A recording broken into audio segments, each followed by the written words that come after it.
होगी, क्या मौजूद होगा, H2O यानी हाइड्रोजन और ऑक्सीजन का जो अमाउंट होगा वो 2:1 की ही मिकदार में आमतौर पे हमें मिलेगा। ये बात हमने डिस्कस की थी। इसके बाद जो नेक्स्ट बात डिस्कस की थी वो ये की थी बेसिकली कि यहाँ पे अल्फा कार्बन के साथ पाएगा alpha carbon, functional group attach होगा, फंक्शनल ग्रुप इज अटैच्ड, और फंक्शनल ग्रुप जो होगा दैट इज आइदर एल्डिहाइड और क्या होगा, कीटोन होगा। ठीक है, ये बताया था। फिर मैंने आपको एक और बात बताई थी कि they are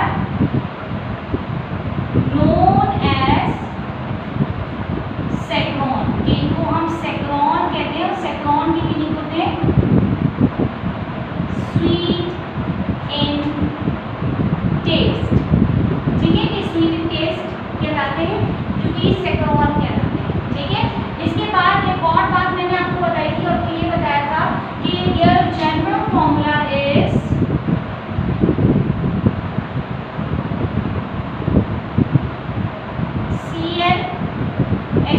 ClH2n-ON।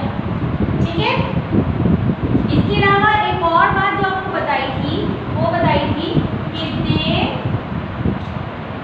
Are provide fuel to our body, कि हमारी बॉडी को क्या प्रोवाइड करते हैं, फ्यूल प्रोवाइड करते हैं। इसके अलावा आपको बताया था कि दे आर प्रेजेंट 1% approximately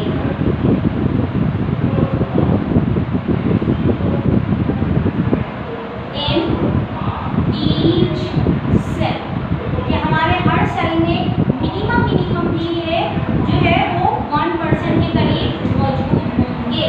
ये बात बताई थी। इसके अलावा जो मैंने आपको बताया था वो मैंने बताया था कि they are mostly sweet in taste, ये मीठे होते हैं टेस्ट में। ठीक है, और इसके अलावा आपको बात बताई थी कि they are mostly diffusible in water, कि ये पानी में डिफ्यूज होने की, हल होने की, डिफ्यूजिबल या डिफ्यूजिबल से ज़्यादा बेहतर वर्ड होगा सॉल्युएबल, कि अक्सर ये पानी में सॉल्युएबल यानी घुल जाने की एबिलिटी रखते हैं। ये सारे कैरेक्टर्स हमने बताए थे अबाउट द कार्बोहाइड्रेट। ये वाली बातें मैंने आपको कार्बोहाइड्रेट के बारे में बताई थी। आप जल्दी से इसका स्क्रीनशॉट लीजिए और डन लिखने के बाद मुझे जो है कोई क्वेश्चन है तो वो पूछिए कि कार्बोहाइड्रेट क्या है। कार्बोहाइड्रेट है हाइड्रेटेड कार्बन्स, किससे मिलके बने, तो they are made up of carbon, hydrogen and oxygen. ठीक है, और हाइड्रोजन एंड ऑक्सीजन जो है वो यहाँ पे मौजूद होते हैं in the ratio of as same as in water, कि वाटर में जो रेशियो 2:1 उसी रेशियो के हिसाब से वाटर और हाइड्रोजन और ऑक्सीजन मौजूद होगा। इसके अलावा मैंने क्या बताया कि अल्फा कार्बन के साथ फंक्शनल ग्रुप अटैच होते हैं, या तो फंक्शनल ग्रुप एल्डिहाइड होता है या वो फंक्शनल ग्रुप जो है वो कीटोन होता है। इसके बाद इसको सेक्रॉन भी कहते हैं। सेक्रॉन का मीनिंग क्या होता है, स्वीट इन टेस्ट, क्योंकि ये टेस्ट में मीठे होते हैं इसीलिए सेक्रॉन कहलाते हैं। इनका जनरल फॉर्मूला है CnH2n-ON। ठीक है, और ये हमारी बॉडी को फ्यूल प्रोवाइड करते हैं यानी एनर्जी प्रोवाइड करते हैं, और ये हमारे सेल में कम से कम भी इनकी मिकदार जो है वो 1% या इनकी जो नॉर्मल मिकदार हमारे सेल में होती है वो 1% होती है। ज़्यादातर ये स्वीट इन टेस्ट होते हैं और ये सॉल्युबल इन वाटर होते हैं। ये बातें मैं आपको ऑलरेडी समझा चुकी थी और आज मैंने इसको रिवाइज करवा के आपने इसका स्क्रीनशॉट भी ले लिया। ठीक है, स्क्रीनशॉट लेने के बाद अगर मैं मज़ीद आपको मिस तमाम स्वीट्स में कार्बोहाइड्रेट होते हैं, बेटा तमाम स्वीट्स जो बनती है ना, वो जितनी भी स्वीट्स बनती हैं, मिठाइयाँ बनती हैं हमारे यहाँ, तो याद रखिएगा हमारे यहाँ जो मिठाइयाँ बनती हैं वो बनती हैं सक्रोज से। ठीक है, अभी मैं आपको रिवाइज करवाऊँगी लेकिन आपने पूछ लिया तो मैं बता देती हूँ। सक्रोज यानी जो नॉर्मल टेबल शुगर होती है उसको हम सक्रोज कहते हैं। जो हमारे यहाँ मिठाइयाँ बनती बनती है वो टेबल शुगर से बनती है, और टेबल शुगर में सक्रोज होता है। एंड बेसिकली ये सक्रोज जो हम हासिल करते हैं वो हम हासिल करते हैं शुगर केन से, गन्ने से, ठीक है। तो शुगर केन जो है बेसिकली उस शुगर केन में जो है वो सक्रोज पाया जाता है और उसी से टेबल शुगर बनाई जाती है। क्लियर है यहाँ तक के बाद? आगे चलते हैं क्लासिफिकेशन ऑफ कार्बोहाइड्रेट पे। ये मैं ऑलरेडी पढ़ा चुकी थी, बल्कि हमारा ऑलमोस्ट कार्बोहाइड्रेट डन ही था, कंप्लीट था, लेकिन पॉलीसेकेराइड जो है वो हमारा रह गया था। अब मैं आपको जितने दिनों में जो है उसको रिवाइज नहीं कर पा रहा हूँ, इसीलिए मैं आपको रिवाइज करवा रहा हूँ।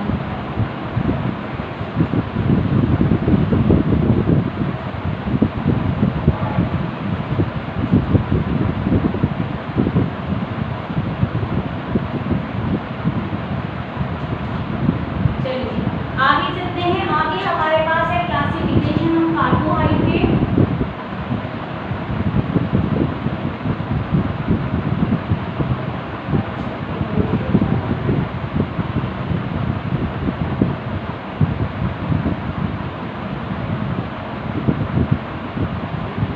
तो हम इसको नॉर्मली 3 ग्रुप्स में डिवाइड करते हैं, और 3 ग्रुप्स कौन कौन से हैं? वो है हमारे पास मोनोसेकेराइड,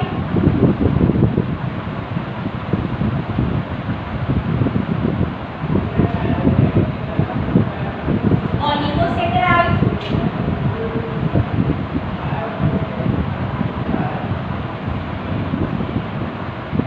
और नंबर 3 है हमारे पास पॉलीसेकेराइड।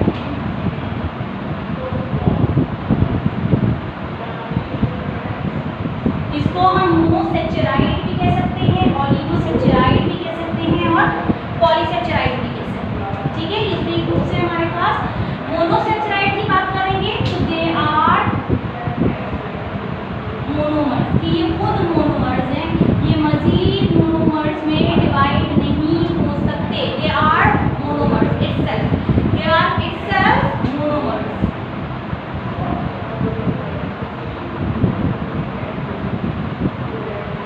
ठीक है, have a minimum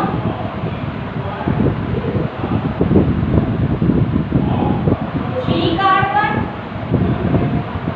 and maximum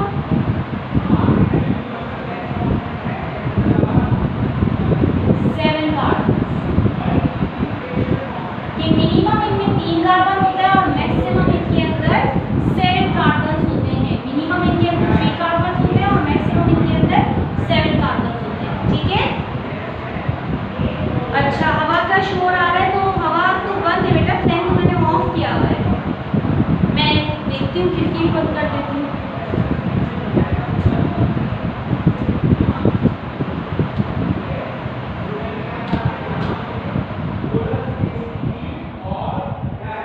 पीछे वाला फैन ऑन था, मैंने पीछे वाला फैन भी ऑफ कर दिया है, ठीक है।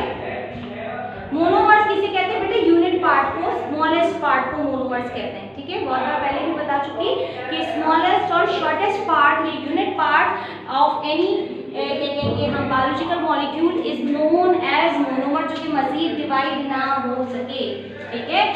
तो ये मोनोमर्स हैं C3 और C7। फॉर एग्जांपल अगर बात की जाए तो हमारे पास क्या क्या आते हैं? तो C3H6O3, C4H8O4, C5H10O5, C6H12O6, C7H14O7, ये सारे आ जाते हैं मोनोमर्स में, ठीक है। इसके बाद हम कहेंगे कि they do not further divide, कि ये फर्दर डिवाइड नहीं हो सकते in order to produce monomers, कि ये मजीद डिवाइड होके मोनोमर्स नहीं दे सकते, because they all are already monomers, कि ये तमाम के तमाम ऑलरेडी मोनोमर्स है, तो ये मजीद डिवाइड होके हमें मोनोमर्स नहीं दे सकते, ठीक है। इसके बाद अगर नेक्स्ट पॉइंट की मैं बात बताऊं तो they are most sweet in taste, ठीक है। सबसे ज्यादा मीठे टेस्ट में यही पाए जाते हैं। They can easily सॉल्युएबल in water, कि ये पानी में आराम से घुलने की एबिलिटी रखते हैं, पानी में आराम से ये घुल सकते हैं, ठीक है। और इसके जो मोस्ट कॉमन एग्जांपल्स हैं वो हैं ग्लूकोज, फ्रक्टोज एंड गैलेक्टोज, ठीक है। ये इनकी एग्जांपल्स हैं जो हमने डिस्कस की थी उस दिन, ठीक है। नेक्स्ट आगे चलते हैं अगर हम, तो ओलिगोसैचराइड के बारे में जो मैंने आपको बातें बताई थी, तो मैंने बताया था कि they are having minimum 2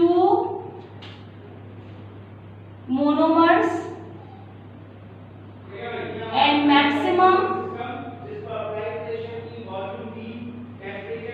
10 monomers,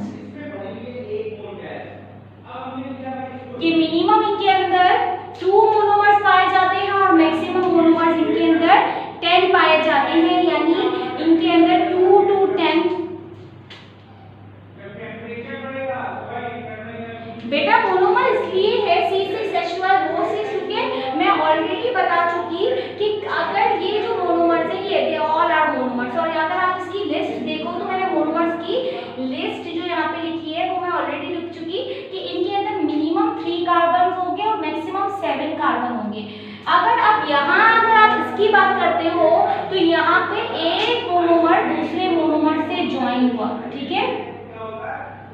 अगर लेट्स सपोज यहाँ जो मोनोमर ज्वाइन हुआ वो हुआ C3H6O3 और दूसरा है C5H10O5, तो ये एक मोनोमर है और ये दूसरा मोनोमर है, 2 मोनोमर ज्वाइन हुए हैं, जब जाके आपके पास क्या बना, डाइसैकेराइड, ठीक है। जबकि अगर यहाँ की बात करो तो यहाँ ऐसी कोई अटैचमेंट, कोई किस्म की मोनोमर्स को जुड़ते हुए हम नहीं देख रहे। जब मोनोमर्स हमें जुड़ते हुए नजर नहीं आएंगे तो ऐसे में हमारे पास जो स्ट्रक्चर बनेगा वो मोनोसैकेराइड कहलाएगा, ठीक है। तो यहाँ हमने देखा कि 2 मोनोमर्स जुड़े और डाइसैकेराइड बनाया, जबकि यहाँ मोनोमर्स आपस में नहीं जुड़ते, और ये जो जुड़ने पे इनका जो बॉन्ड बनता है वो बॉन्ड कहलाता है ग्लाइकोसाइडिक बॉन्ड, जबकि हमें यहाँ पे कोई ग्लाइकोसाइडिक बॉन्ड बना हुआ नजर नहीं आएगा। आमतौर पे जो एग्जांपल यहाँ डिस्कस की जाती है वो की जाती है ग्लूकोज प्लस फ्रक्टोज की, तो ग्लूकोज प्लस फ्रक्टोज जो है वो बनाता है माल्टोज, ग्लूकोज प्लस ग्लूकोज मिलता है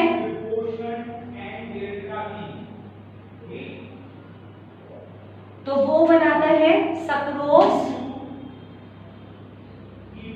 और ग्लूकोज हाँ ये यहाँ पे सक्रोज आएगा और यहाँ माल्टोज आएगा,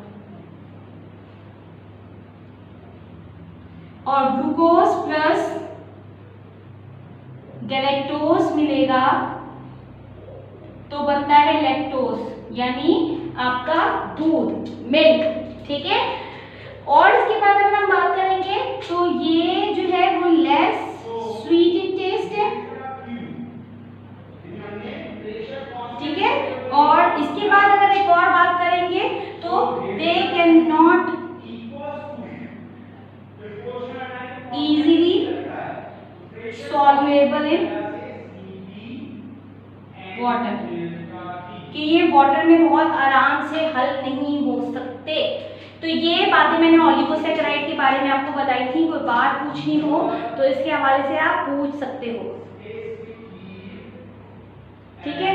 मिस कॉमन शुगर का फॉर्मूला C6H, नहीं बेटा किसने कहा कॉमन शुगर का फॉर्मूला, बिस्मा गलत कह रहे हो।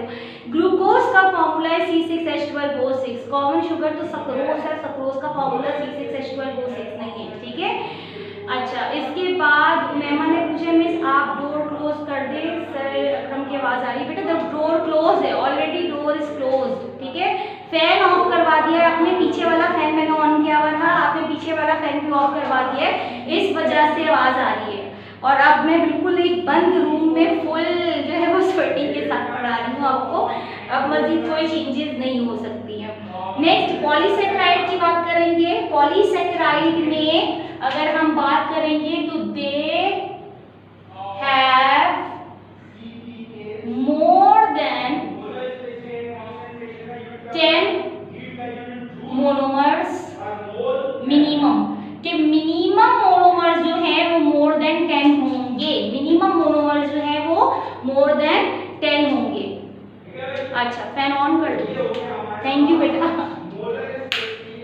ठीक है, मिनिमम मोनोमर्स जो होंगे वो मोर देन 10 होंगे। पॉलीसेकेराइड की अगर हम बात करेंगे तो पॉलीसेकेराइड कहलाते ही इसीलिए होते हैं क्योंकि इनमें सेक्रोन बहुत ज़्यादा होते हैं। उस दिन मैंने आपको बताया था कि एक अमाइलोज के एक मॉलिक्यूल की बात करें तो सिर्फ एक मॉलिक्यूल ऑफ अमाइलोज में 100 ग्लूकोज के मॉलिक्यूल्स अटैच होते हैं। 100 मोनोमर्स ऑफ ग्लूकोज जो है वो फ्यूज होते हैं और फ्यूज होके पॉलीसेकेराइड यानी अमाइलोज बनाते हैं। तो हमारे पास मिनिमम मोनोमर्स जो है वो मोर देन 10 होंगे और मैक्सिमम की अगर बात की जाए तो वो इनफाइनाइट होंगे। मैक्सिमम जो मोनोमर्स होंगे वो होंगे इनफाइनाइट, यानी कोई लिमिट नहीं है।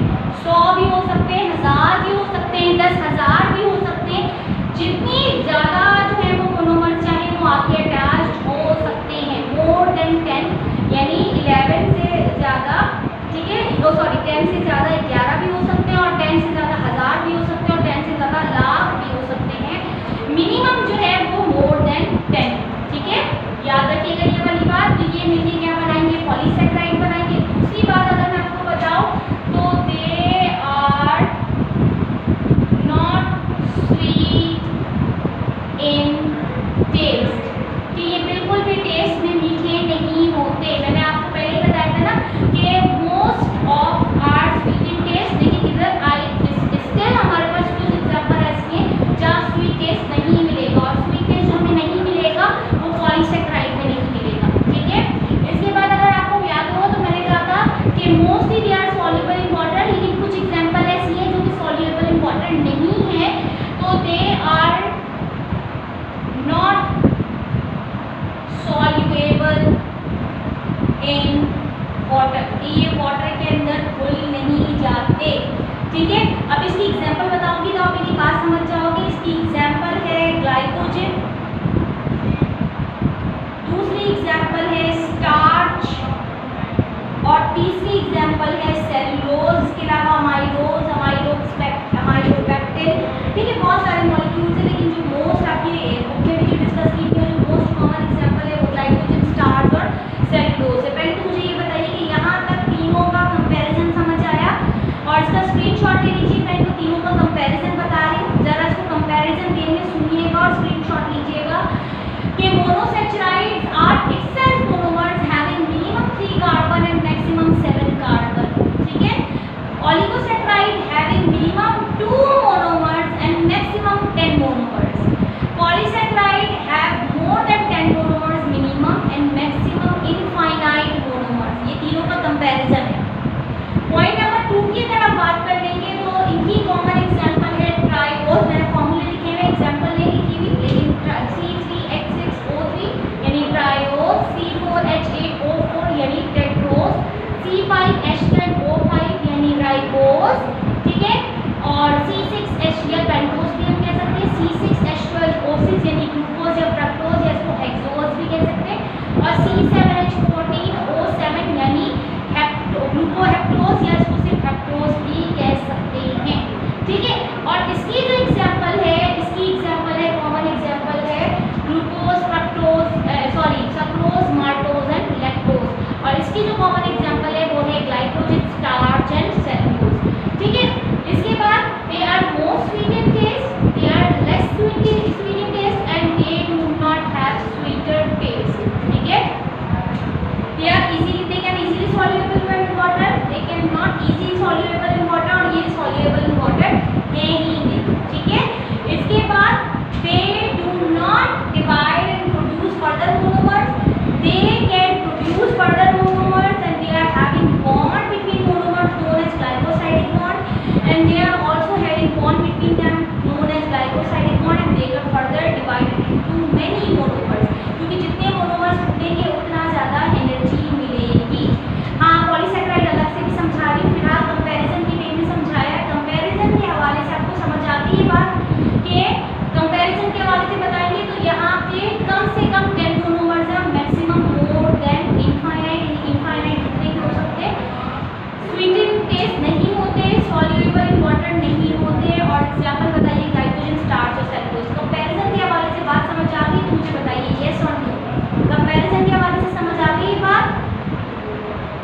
जी बेटा, यस। चलिए अब इसको मैं रब करके आपको पॉलीसेकेराइड डिटेल में पढ़ा के फंक्शन पढ़ा के फिर आ जाऊंगी towards the our next topic, और वो है लिपिड्स या फैट्स।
soluble in water है, मैंने यहाँ पे लिखा नहीं है, they are insoluble in water, यहाँ लिखें, ठीक है, कि ये वाटर में सॉल्युबल नहीं होंगे, घुलते रहेंगे। ग्लाइकोजन की बात करते हैं, ग्लाइकोजन हमें कहाँ मिलता है, मीट में मिलता है। ये हाई एनर्जी रिच कंपाउंड है, वाइट मीट में भी मिलता है, रेड मीट में भी मिलता है। ये स्वीट टेस्ट नहीं होता, मीठा टेस्ट में नहीं होता। सही है, आप कभी भी किसी भी फिश को ले लें और आप उसमें किसी किस्म का कोई मसाला ना लगाएं, आप सिर्फ उसको जो है वो स्टीम से पका लें, आपको स्वीट टेस्ट नहीं मिलेगा, मीठा टेस्ट नहीं मिलेगा उसका, ठीक है। तो स्वीट टेस्ट नहीं होते।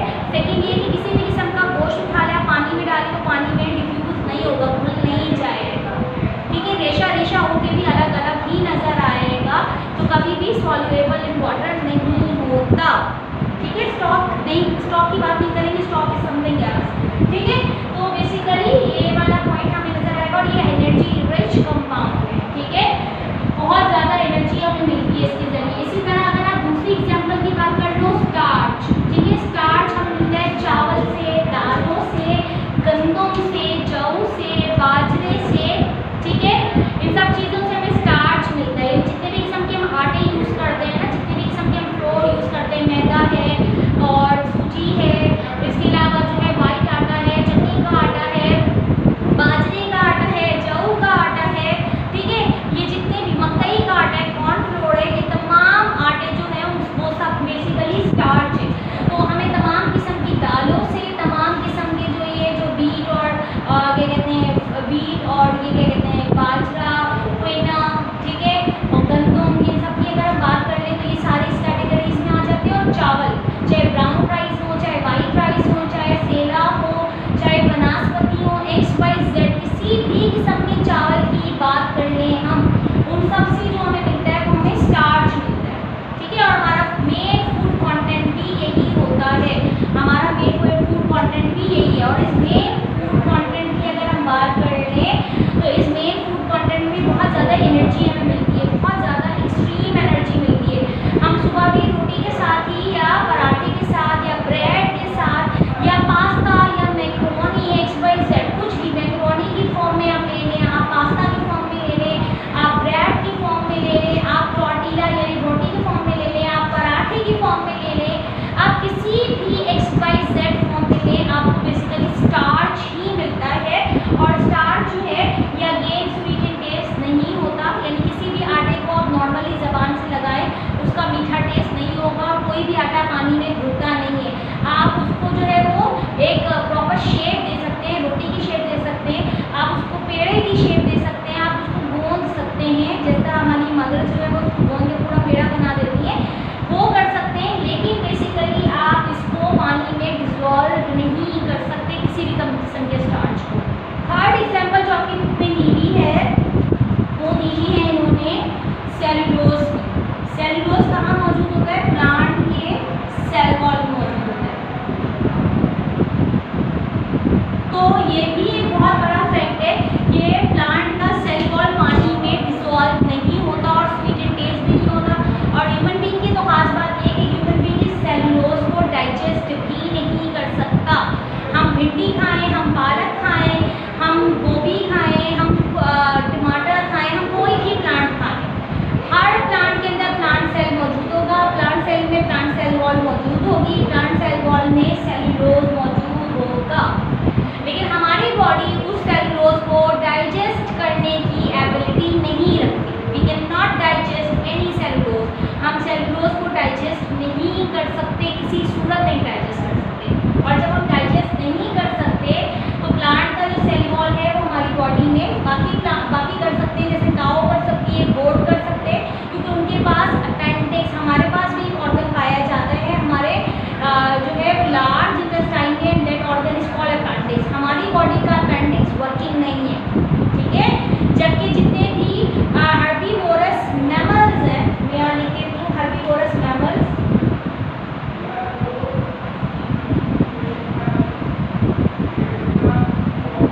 वर्किंग।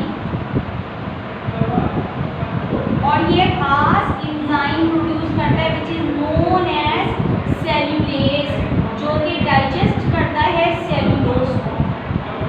ठीक है, ये सेलुलोज को ब्रेक डाउन कर देता है, छोटे छोटे मॉलिक्यूल में तोड़ देता है।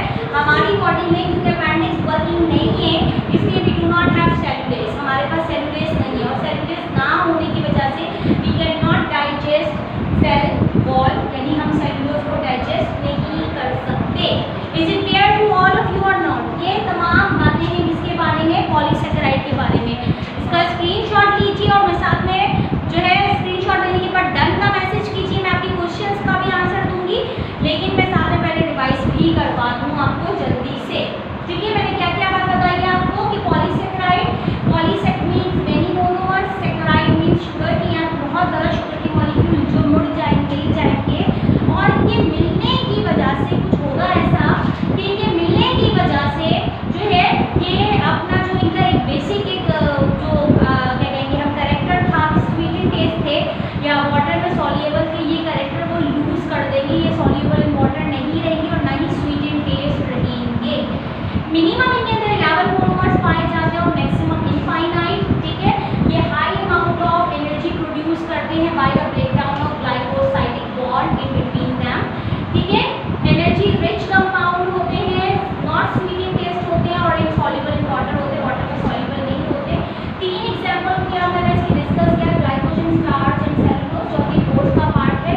ग्लाइकोजन हमें मीट में मिलता है, व्हाइट मीट और रेड मीट। ठीक है, स्टार्च हमें आटे में मिलता है, डिफरेंट किस्म के आटे या दालें या हम कहेंगे कि दालों के अलावा जो है वो चावल या गंदम या बाजरा, इन सबको खाने से हमें मिलेगा स्टार्च।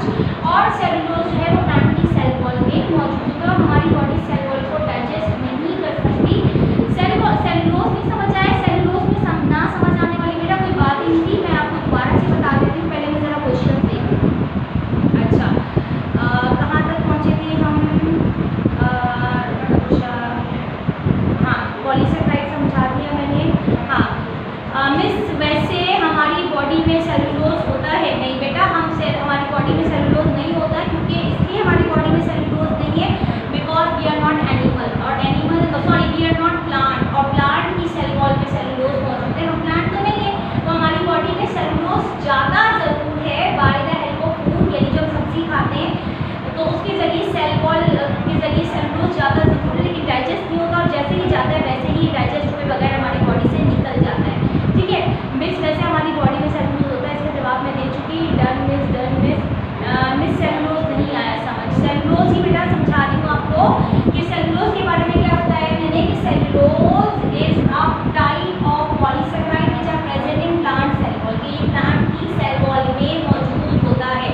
हम कोई भी प्लांट को जब खाते हैं, हम किसी भी प्लांट के प्लांट को जब हम खाते हैं, ठीक है, कोई भी सब्जी हम XYZ खाते हैं, ठीक है, जब हम सब्जी खाते हैं तो उस सब्जी को खाने में सारे सेल या टिश्यू हम किसी का खा रहे हैं ना, तो जब हम सब्जी खाते हैं तो हमारी बॉडी में उसका सेल वॉल जाता है और सेल वॉल में सेलुलोज होता है। तो सेलुलोज ज़्यादा ज़रूर है हमारी बॉडी में, लेकिन हमारी बॉडी में जाके घुलता नहीं है, डाइजेस्ट नहीं होता।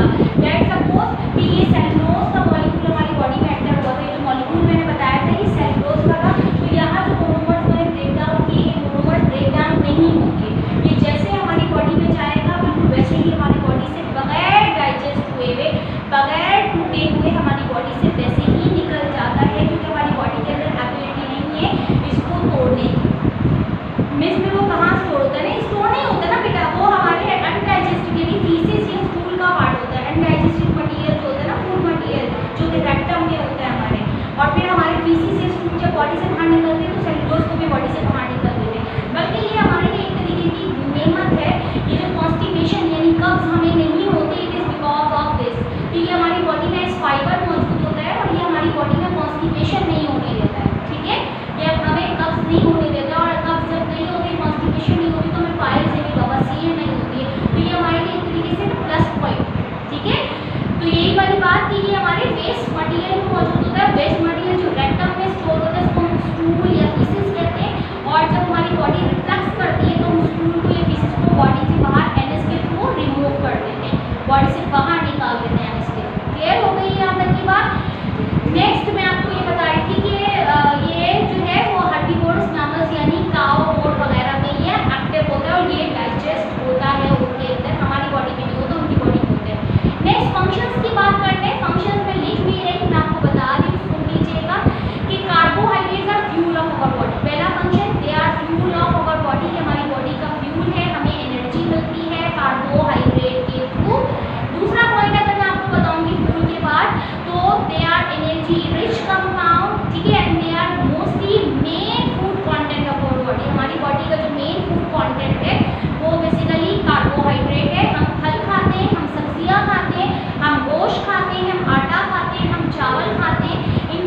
चीज़ों में जो पाया जाता है वो कार्बोहाइड्रेट पाया जाता है।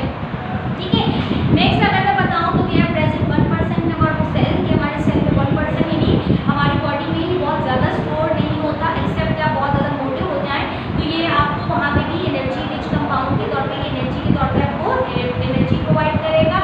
इसके अलावा ये और क्या फंक्शन है, तो ये कॉन्जुगेटेड मॉलिक्यूल्स हमारी बॉडी में बना देता है। मैं यहाँ पे लिख देती हूँ कौन से मॉलिक्यूल्स, कॉन्जुगेटेड मॉलिक्यूल्स होना चैप्टर के एंड में हम ये कॉन्जुगेटेड मॉलिक्यूल्स को डिटेल में भी पढ़ेंगे। तो जब भी आप इसके बारे में पढ़ लोगे कि ये हमारी बॉडी में बहुत सी किस्म के कॉन्जुगेटेड यानी जंक्शन वाले मॉलिक्यूल्स बनाते हैं, जिसकी वजह से हमारी बॉडी में डिफरेंट किस्म की म्यूकस लाइनिंग जी पास्ता जो बेसिकली बनता है ना वो स्टार्च से बनता है, आटों से बनता है। ये जो आटे होते हैं ना डिफरेंट किस्म के फ्लोर, ठीक है, फ्लोर जैसे गंदम का आटा या चावल का आटा या ब्राउन राइस का आटा, उस आटे का पेड़ा बना के मशीन से उसके पास्ता बनाए जाते हैं, उसको सुखा दिया जाता है। तो basically that is also a type of rice के राइस ही होते हैं या टाइप ऑफ गंदम ही होता है, उसमें भी स्टार्च होता है। ठीक है, तो कॉन्जुगेटेड मॉलिक्यूल्स की फॉर्म में कार्बोहाइड्रेट मौजूद होता है और कार्बोहाइड्रेट जो है वो हमारा मेन फूड कंटेंट है। तमाम किस्म के फ्रूट, तमाम किस्म का शुगर केन, तमाम किस्म के वेजिटेबल्स, इन सब के अंदर जो पाया जाता है वो कार्बोहाइड्रेट पाया जाता है। This is all about the carbohydrate. आज की क्लास हम यहीं खत्म करते हैं, कल हम इंशाल्लाह